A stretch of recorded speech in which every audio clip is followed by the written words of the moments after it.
Ay, mire qué dice Alan. ¿Qué tal? ¿Cómo les fue en el examen?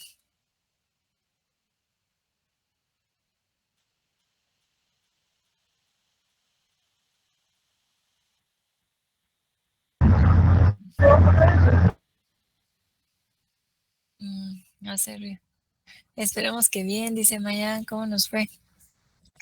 Fíjense que, a ver si el fin de semana voy a publicar las notas ahí para que vean ustedes cómo salieron. Em,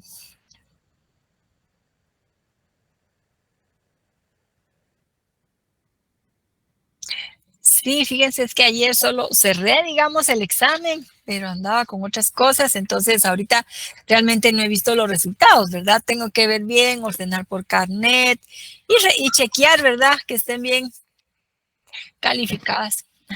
Aunque sea formulario, a veces se equivoca, entonces mejor de una vez voy chequeando uno por uno, ¿verdad? Para que no vaya a haber fallas ahí.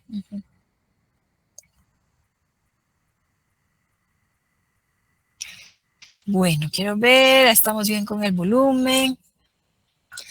Em, Fíjense que hubo algunos que nos examinaron, entonces para ellos les quiero comentar que me tienen que escribir un correo, ¿verdad?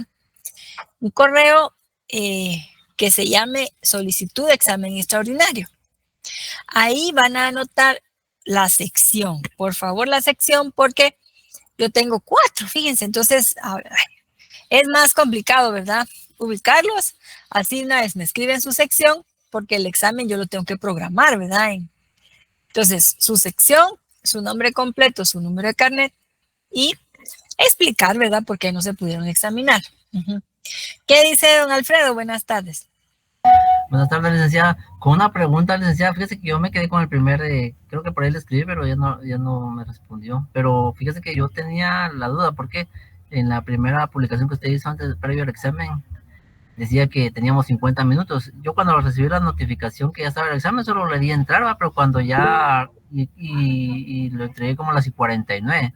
Pero cuando vi me regresó nuevamente a la página principal, decía que teníamos a las 45, ahí sí tengo dudas si lo recibió o qué pasó. Ya, ya. Pues fíjese que sí, de plano sí se recibieron todos porque yo les di otros 5 minutos más. Digamos que estaba configurado para 45, pero ya en el examen yo dije, les voy a dar otros 5, ¿verdad? Entonces sí, no hay problema con eso. ¿Qué dice Annelyn? Buenas tardes, licenciada. Fíjese que yo también tenía esa duda porque yo ya no vi que usted publicó que eran 45 minutos. Entonces yo lo envié como a las 47, pero sí me aparecía enviado tardío. Ya. Ajá. Pero fíjese que sí, o sea, yo le di otros 5 minutos, entonces yo los cerré después. Gracias, licenciada, muy amable. Ok, Annelyn, con gusto. Aquí está en la sección E, ¿verdad? Ok. Sí, pero no se preocupe. Sí, lo enviaron entre ese lapso hasta las 50, ¿verdad? Todavía como a las 53 lo cerré yo, ¿verdad? Porque a veces se traba el internet, hay algún problema, entonces sí di siempre algunos minutos más, ¿verdad? Para... la idea es que todos se puedan examinar, ¿verdad? Y pues ya solo aquellos que por alguna cuestión de fuerza mayor no pudieron, pues sí, ¿verdad? Que se van a extraordinario. Lilian.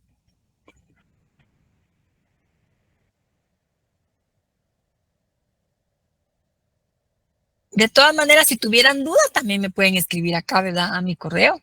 Sí, no hay problema. Bueno, y para los que no se examinaron, ¿verdad? Como les comentaba, por favor enviarme el correo, ¿verdad? Que se llame solicitud de examen extraordinario, con su nombre completo, su carnet y la sección, ¿verdad? Y pues aquí está mi correo sociología.usac@profesor.usac.edu.gt. Siempre es importante que para las solicitudes de extraordinario ustedes la realicen dentro de los 5 días hábiles después del día del examen, ¿verdad? Para que no tengan inconvenientes. En mi caso, pues, digamos yo, no soy así rígida con eso de las fechas, pero como estamos en la Facultad de Derecho, acuérdense que hay compañeros que son bien estrictos con los plazos, ¿verdad? Porque pues así también es en la ley. Entonces, ahí para que ustedes tomen en cuenta. Y pues fueron poquitos los que no se examinaron, pero pues sí, ya me pueden escribir, ¿verdad? El examen extraordinario yo lo voy a hacer la próxima semana porque prefiero hacerlo ya cuando ustedes terminaron todos sus exámenes, ¿verdad? Así ya más tranquilos. Bueno. Ok, entonces hoy vamos a empezar el contenido de segundo examen parcial. Vamos a explicar hoy el capítulo número 10. Acordémonos que, bueno, siempre les digo capítulo 10 del libro que está de este año, ¿verdad? Y quienes tienen libros de años anteriores, pues pueden buscar en su índice, ¿verdad? Entonces, este capítulo 10 se llama Capas y Clases Sociales al final de la colonia y empieza en la página 141. Ahí para que lo tomen en cuenta.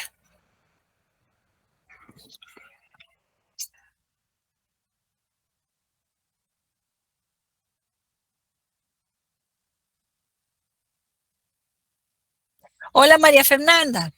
Sí, le comenté a sus compañeros que el fin de semana yo les publico las notas.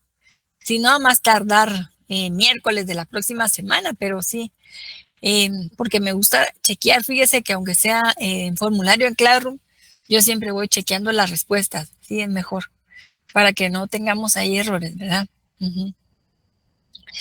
Sí, no es solo de pasarlas, porque a veces el formulario se traba o tiene algunas fallas, entonces sí, la verdad, mejor prefiero irlo chequeando uno por uno, ¿verdad? Bueno, entonces vamos a empezar hoy con este capítulo. ¿Qué es una clase social? A ver, ¿quién quiere comentarnos qué es una clase social?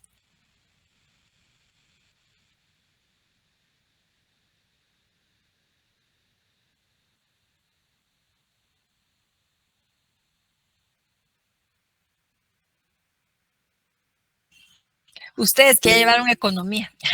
¿Qué dice Alan? Buenas tardes.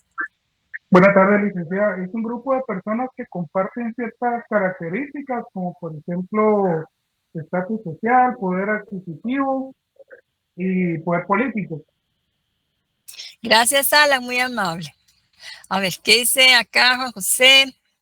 El grupo de personas de una sociedad determinada con una situación económica similar a ese. ¿Alguien más que quiera comentar?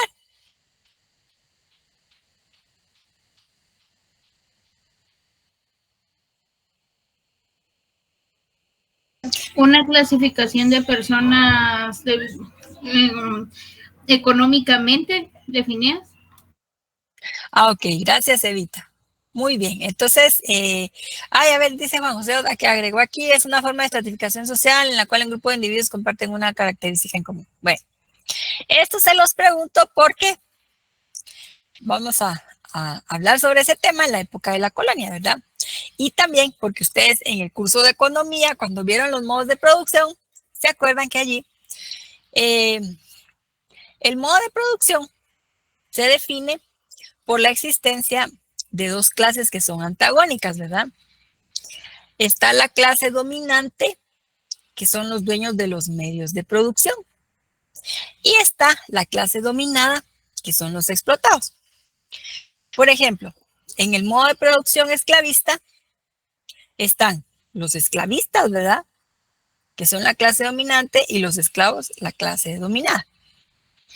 En el modo de producción feudal es el señor feudal, la clase dominante, y los siervos son la clase dominada, ¿verdad? En el capitalismo, ¿cuáles son las clases ahí antagónicas? El capitalista y el obrero, licenciada. Así es, Alan, ¿verdad? Entonces sería, pues, sí, la burguesía, ¿verdad? O sea, capitalistas identificados como burguesía y los obreros identificados como el proletariado. Va. Entonces, esto para irnos ubicando. Además, también existen, bueno, actualmente nosotros hablamos de, se habla también de una clase media, ¿verdad? Entonces, en la clasificación que vamos a ver hoy, don Severo Martínez nos habla, toma en cuenta como clases sociales, digamos, a la clase dominante y la clase dominada. Ajá. Y como capas, está hablando de la clase media, ¿sí? Entonces, esto para que vayamos comprendiendo un poquito la lógica, ¿verdad? De su interpretación. Ok, entonces si tenemos comentarios, dudas, ahí pueden platicar, ¿verdad? Pueden comentar. Ok, entonces nos dice Severo Martínez que la primera división social que se dio en la época de la colonia fue entre indígenas y españoles, dado que eran los dos grupos, ¿verdad? Que estaban cohabitando en la capitanía acá de Guatemala con la época de la conquista, solo existían esos dos grupos. Entonces identifica Severo a los españoles o castellanos, ¿verdad? Como ese grupo dominante y los indígenas como el grupo explotado, ¿verdad? O clase explotada. Dado que muchos de ellos, pues, bueno, la condición de gran subordinación que tenían los indígenas. Las leyes nuevas de 1542 van a traer cambios importantes, ¿verdad? Porque, como ustedes saben, estas leyes prohíben la esclavitud de indígenas, prohíben también que se asignen las encomiendas a los conquistadores. Los indígenas pasan a ser súbditos del rey, de la corona. Y entonces hubo ahí, digamos, pleito entre los encomenderos, el rey. Finalmente el rey se dio, ¿verdad?, con los repartimientos, siguió asignando indígenas para que les trabajaran en sus tierras, pero al prohibir la esclavitud, entonces abrió la puerta para que llegaran otras personas como esclavos, ¿sí?, en condición de esclavos. Y como los portugueses eran los que tenían el comercio de esclavos que traían desde África, ¿verdad? Entonces llegan más, empiezan a llegar esclavos al continente. En el caso de Guatemala, el número de esclavos africanos no fue muy significativo, porque realmente los hacendados aquí contaban, por así decirlo, con gran cantidad de mano de obra indígena a la que explotaron, y además los esclavos eran muy caros, ¿verdad? Pero sí llegaron algunos, ¿verdad? Entonces, los grupos que van a tener presencia en Guatemala ya van a ser otros, ¿verdad? Ya no solo indígenas y españoles. Además, pues va avanzando la conquista, ¿verdad? Van pasando varias décadas, los españoles tienen hijos aquí, español con española, entonces van surgiendo nuevos grupos, ¿verdad? Y por eso don Severo dice que se dio una segunda división social, ¿verdad? Ya avanzada la colonia, 50, digamos 30 años después, empiezan a perfilarse otros grupos, ¿verdad? Van a estar los criollos y los burócratas, se me traba la lengua, y los burócratas de la corona. ¿Quiénes son los criollos?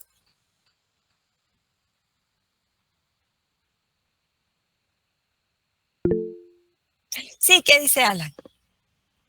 Los descendientes de los españoles, licenciado. Ok, descendientes de los españoles, dice Alan, bien.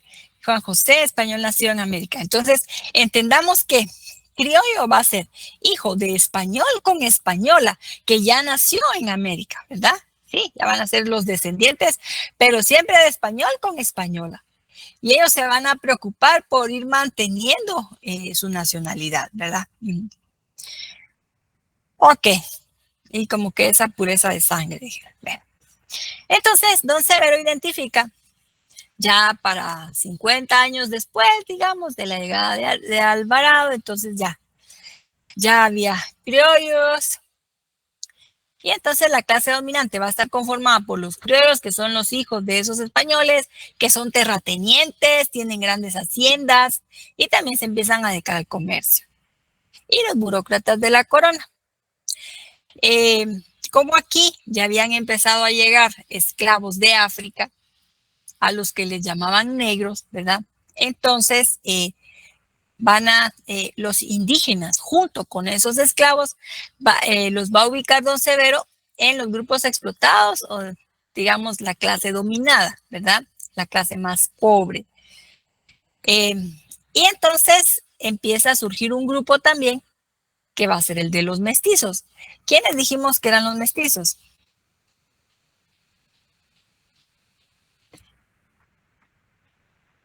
Los hijos españoles con los indígenas. Así es, Alfredo, muchas gracias. Entonces, conforme avanza la colonia, van a nacer más y más mestizos.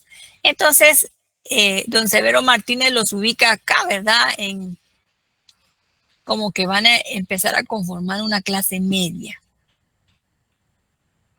Bien, vamos a explicar un poquito más esto del mestizaje. Me van a decir ustedes, ¿y por qué es tan importante? Porque a partir de allí empezó a reproducirse una idea de que mientras más sangre española, mientras más blanca la piel, se era más de clase alta, se tenía mejor estatus, ¿verdad? Cosa contraria en caso que la piel fuera más oscura o más morena, ¿verdad? Y pues ese racismo se mantiene hasta la actualidad. Bien. Entonces, fíjense, al hijo de español con mujer india se le llamó mestizo. Al hijo de un indígena con una mujer negra se le llamó sambo. Al hijo de negro con mujer española, mulato, ¿verdad? Entonces, ya estas son como las 3 clasificaciones básicas. Y después de estas surgieron más. Eran muchísimas clasificaciones. Tenemos, por ejemplo, yo solo les menciono algunas para que veamos a tal detalle que se quería llegar, ¿verdad? En la época de la colonia, y no fue solo en la capitanía de Guatemala, sino que fue en todos los virreinatos, capitanías, ¿verdad?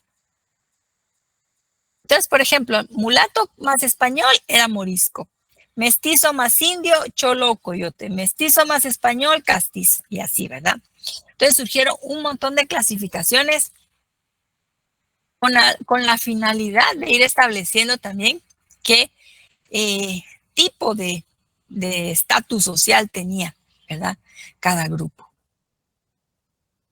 Les voy a compartir, fíjense que hay un videito que hicieron, son unos profesores de historia que son mexicanos. Por eso vamos a decir que ahí menciona las castas en la Nueva España, ¿sí? A esos grupos de mestizos también se les llamó castas.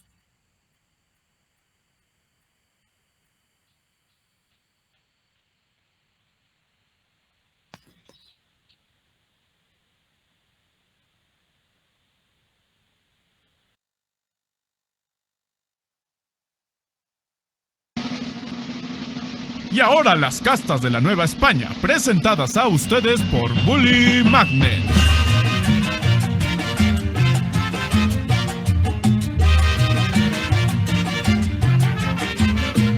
Español con un indio es mestizo, español con mestizo es castizo, español con un negro es mulato y mulato con español es morisco, español con morisco es un chino, chino e indio es un salta para atrás, salta atrás con mulato es un lobo y más chino es jíbaro y todavía hay más. De aquí en adelante es más complicado, mulato y jíbaro de albarazado, negro y albarazado, cambrujo y más un indio, eso es Santiago y no se acaban los nombres raros, Santiago con lobo, calpa mulato, cambrujo más calpa mulato da, tente en el aire y eso más mulato nos da, no te entiendo, no entiendo, con india nos da torna atrás. Es la lista de castas de la Nueva España. Y si cantas esto 5 veces verás que lo aprendes sin falla. Esas son las cartas que vienen del virreinato. Canta esto en tu próximo examen, verás que pasas de inmediato.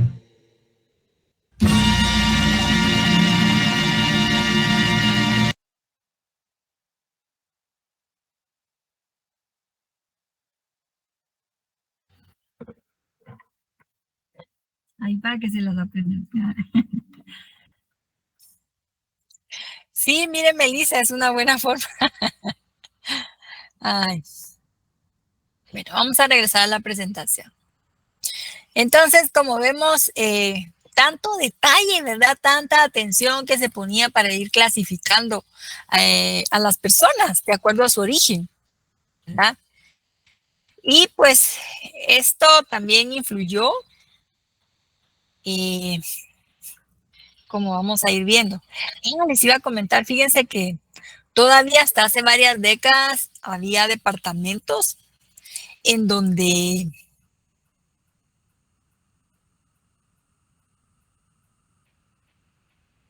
bueno, ahora otra vez se retomó eso, ¿verdad? De que se va mencionando la ascripción étnica, ¿no? De los niños. Pero sí, cuando uno nacía, por ejemplo, yo nací en Shela y en mi fe de edad, o sea, pero fue hace, fíjense que ahí estaban, yo vi la fe de edad original que tenía mi mamá, ¿verdad? Bueno, de las primeras copias, entonces ahí decían, tenían unos cuadritos y decía mestizo, indígena y así, blanco. Todavía venía esa clasificación ahí en la FEDA. Ahorita, yo no sé si en RENAP se la pongan a los niños desde que nacen, o sea, ya hasta que uno saca el DPI. Eso sí, no sé si alguien de ustedes lo conozca, ¿verdad? Pero... Licenciada, ahora en las... Buenas noches. ¿Qué tal, en las Pamela? partidas de nacimiento, ahora ya no dice si son mestizos, blancos, criollas. Ya no preguntan la raza, por decirlo así. Ajá. Ok, Pamela, muchas gracias. Sí. Fíjense que actualmente, por ejemplo, lo que hace RENAP cuando uno solicita su DPI es, ahí digamos, ya es bajo otro criterio, porque es para respetar cómo la persona se identifica, ¿verdad? Si es maya, si es garífuna, si es xinca, si es ladino, ya es, digamos, con otra lógica. Bien. Ok, entonces vamos a empezar explicando esas capas medias que identificó don Severo Martínez y que, como dijimos, están conformadas por los mestizos, ¿verdad? Severo identificó capas rurales y capas urbanas, ¿verdad? Entonces, ahorita vamos a empezar por las rurales. La capa baja rural va a ser aquella conformada por los mestizos que se iban a pedir trabajo a las haciendas, a las fincas, ¿se acuerdan? Entonces, calculó don Severo Martínez que más o menos un 50% de mestizos estaban dentro de esa capa social, ¿sí?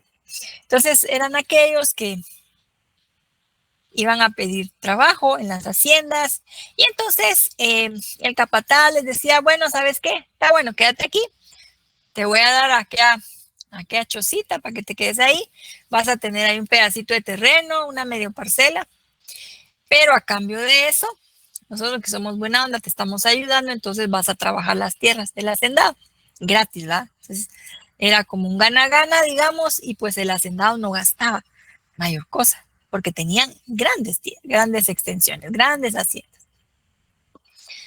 Bueno. Luego también identificó don Severo la capa alta rural, ¿sí? Alta media rural. Aquí observó que estaban aquellos mestizos que tenían algún terrenito que les había dado su papá, así bajo de agua, digamos, si era hijo, por ejemplo, hija, no hijo, de un español, que de repente no lo reconocía, pero dije, bueno, mira, aquí te voy a ayudar con un terrenito, va.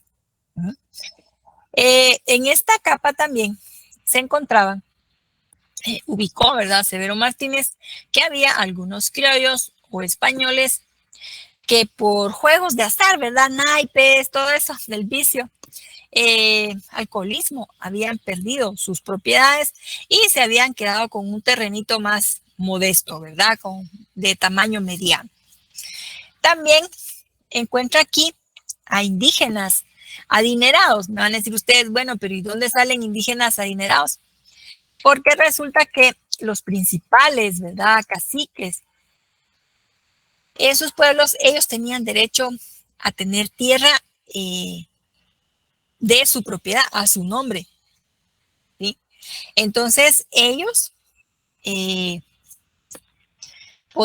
también podían ir comprando otro poco, ¿verdad? A través de la composición. Y así ellos y sus familias pasaron a formar parte de esa capa alta rural.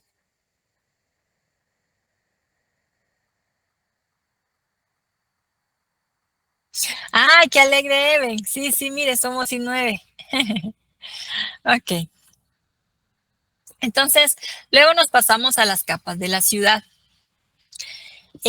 La capa baja de la ciudad, a esa se le llamaba la plebe. Estamos hablando de la gente pobre que vivía en sus barrios, así en las orillas de la ciudad, ¿verdad? Personas que no tenían un trabajo fijo, vendedores ambulantes, vendedores del mercado. Bueno, entonces ellos conformaban la plebe. Como mencionamos, para los mestizos fue complicado, ¿verdad? Ir encontrando un espacio social para ellos, ¿no? Porque eran rechazados en los pueblos de indios y pues eran rechazados por españoles al no ser hijos legítimos, ¿verdad? Entonces eran así mal vistos, había mucho prejuicio hacia ellos. Entonces muchos, los que no encontraban cancha o no se acomodaban, digamos, en ese espacio de las haciendas, pues iban a la ciudad a ver cómo sobrevivir, ¿sí? Y entonces, bueno, la capa baja en la ciudad era la plebe. Luego estaba una capa, ahí sí que media de la ciudad, que era la artesanal proveedora. Aquí estaban, a ver, ¿sí sabemos qué es un artesano?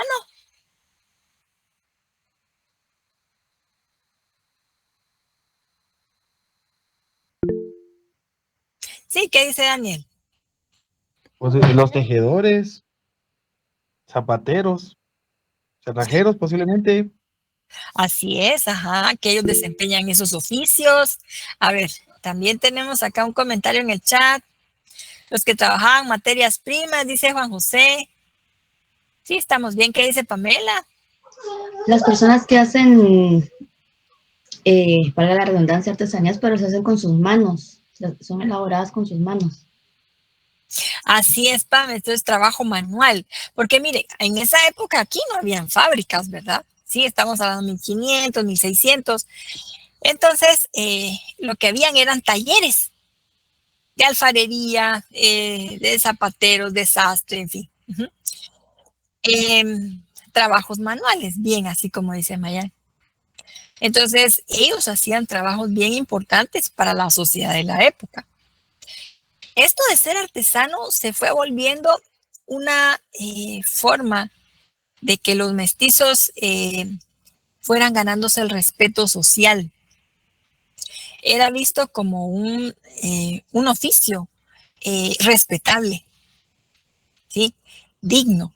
Entonces, de esa manera, la sociedad lo reconocía, ¿verdad? Lo respetaba. También podemos decir que en esa época era una forma en la que se veía que los mestizos podían tener un ascenso social. Por ejemplo, nosotros en la época actual, una de las formas más conocidas en las que se plantea, ¿verdad? Que podemos nosotros tener un mejor empleo, mejor remunerado, y así también entonces mejorar nuestras condiciones, ayudar a nuestras familias, es a través de una carrera universitaria, ¿verdad? Es algo que tiene mucho prestigio, ¿sí? Y que es así, digamos, una idea general, ¿verdad? Generalizada, que a través de una carrera universitaria nosotros vamos a poder tener mejores condiciones de vida. Entonces, en esa época eran los artesanos, ¿verdad? Ah, mire, dice Alfredo. Bueno, pero digamos, eso no le, bueno, digamos que como que no le da tanto respeto, bueno, aunque depende en qué ambientes, ¿verdad? También. Bueno, ok. Entonces, los artesanos era esa estrategia, ¿verdad? Que era bien vista, les daba respeto y reconocimiento social. Pero resulta que era bien un camino que llevaba muchos años, porque se empezaba siendo aprendiz desde adolescente, ¿verdad? El aprendiz era como el patojo que hace los mandados, ¿verdad? ¿Sí? Pasaba varios años como aprendiz y luego subía a nivel de oficial. El oficial, pues ya directamente ya estaba aprendiendo el oficio, pero fíjense que el oficial tenía restricciones, ¿verdad? Por ejemplo, no podía poner su propio taller porque no tenía autorizado hacerlo hasta que no se le confiriera el grado de maestro. Para llegar a ser maestro, podían pasar de 8, 10, 15 hasta 20 años trabajando, digamos, en esa posición de oficial, ¿sí? ¿Y quién le confería el grado de maestro? Pues su propio maestro, ¿sí? Entonces allí, digamos, el maestro se beneficiaba de tener a estos trabajadores a su cargo. También a veces pues no le alcanzaba, ¿verdad? No se podemos decir que todos que todos ganaban bastante, ¿verdad? ¿Sí? Algunos pues tal vez que no les daba mucho para pagar, ¿sí? A sus trabajadores. Pero otros, aunque se fueran enriqueciendo ya, también se aprovechaban y no querían darle a los oficiales el grado de maestro para no tener competencia, ¿verdad? Y entonces así lo iban prolongando. Ok, entonces sí, era complicado, ¿verdad? Bueno, luego tenemos, también don Severo identificó una capa alta urbana. Aquí, ¿a quiénes vamos a encontrar? Personas que ya, por ejemplo, que tenían carrera universitaria, como médicos, abogados. Me van a decir ustedes, bueno, pero no eran mestizos, ¿verdad? Pues fíjense que, por ejemplo, estaban los hijos de los artesanos, ¿sí? Que ya ganaban ese reconocimiento social y pues que iban teniendo sus ahorritos, más posibilidades, ¿verdad?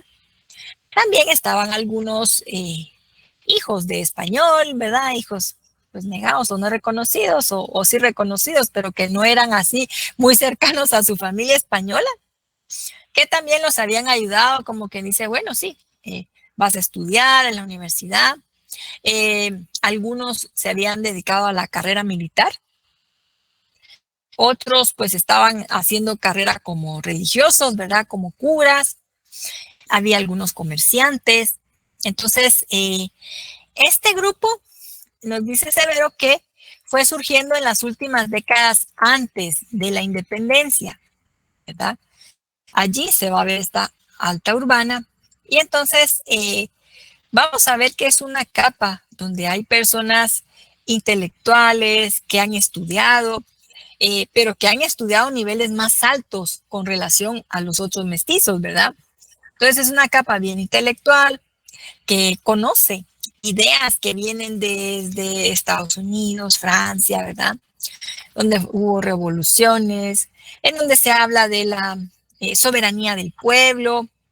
Es decir, no se trata solo de que el gobernante tenga poder ilimitado, sino que al hablar de la soberanía del pueblo se está reconociendo que el gobernante se debe al pueblo y tiene que respetar ese mandato y en fin, de la igualdad, de la libertad, libertad de expresión, libertad de locomoción. Entonces hay un montón de ideas, ¿verdad? Que van llegando al continente, ¿verdad? Porque no va a ser solo la capitanía de Guatemala y que se empiezan a discutir, ¿verdad? Y que son la base, ¿verdad? También de muchas, como para empezar a armar un proyecto y buscar la independencia. Entonces, lo que identifica Severo Martínez dice, bueno, esta capa fue la que encabezó realmente la independencia. A esta capa pertenecía, por ejemplo, don Pedro Molina, doña Dolores de Doya, entonces, don Basilio Porras, en fin, Entonces, ellos fueron los que encabezaron y los que más impulsaron la causa independentista. También encabezaron algunas rebeliones que se dieron en la capitanía antes de la independencia. O sea, hubo rebeliones aquí, quiso haber una, digamos, la conspiración de Belén, pero hubo varias en San Salvador, hubo también en Granada, en Nicaragua y así. Entonces, fueron ese grupo, ¿verdad?, los que más impulsaron. Y después, cuando se dio la independencia, los criollos ya solo se subieron al barco, ¿verdad? Ok. Entonces, bueno, hasta aquí no sé si tengamos algún comentario o alguna duda.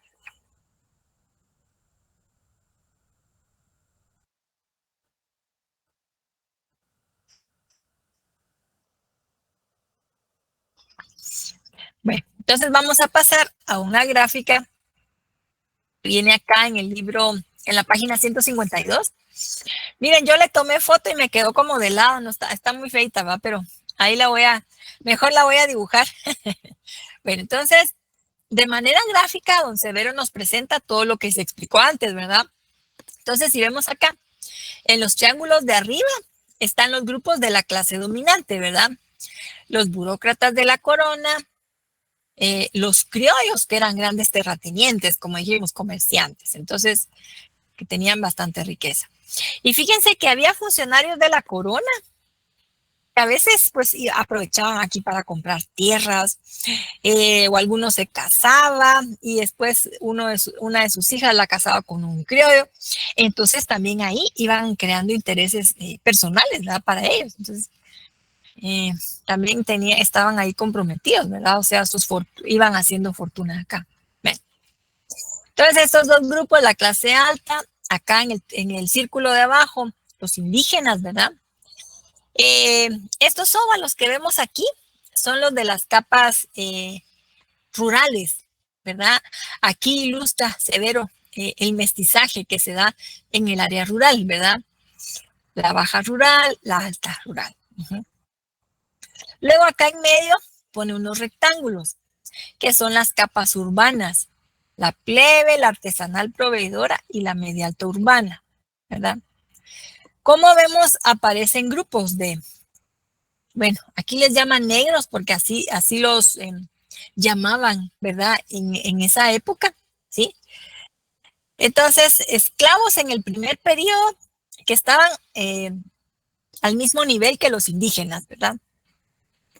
Y posteriormente don Severo dice, no, estos esclavos africanos mejoraron su condición, estaban en mejores condiciones que los indígenas. ¿Por qué? Me van a decir ustedes, ¿verdad? Pues fíjense que resulta que, bueno, al principio estos esclavos empezaron a trabajar en actividades que eran muy pesadas para los indígenas, como por ejemplo en los trapiches, ¿verdad? Los ingenios, vía canales, ¿cómo se llama? Baja Verapaz. Y también en las salinas, ¿verdad? Ahí donde se extraía la sal. Pero posteriormente se pusieron de moda. Sí, fíjense que en las casas de las gentes adineradas de la capital era así como que súper exclusivo, ¿verdad? Los que tenían un mayordomo que fuera un esclavo negro, ¿verdad? Entonces era algo que daba estatus, ¿verdad? Entonces todos querían tener. Y entonces pasaron a ser personales, trabajadores, ¿no? De confianza. También algunos los nombraron como capataces en haciendas. Entonces, por eso dice Severo, mejoraron sus condiciones. Se encontraban todavía en condición de esclavitud, pero aún así eran menos explotados que los propios indígenas, ¿verdad? Bueno, no sé si tengamos algún comentario, alguna duda.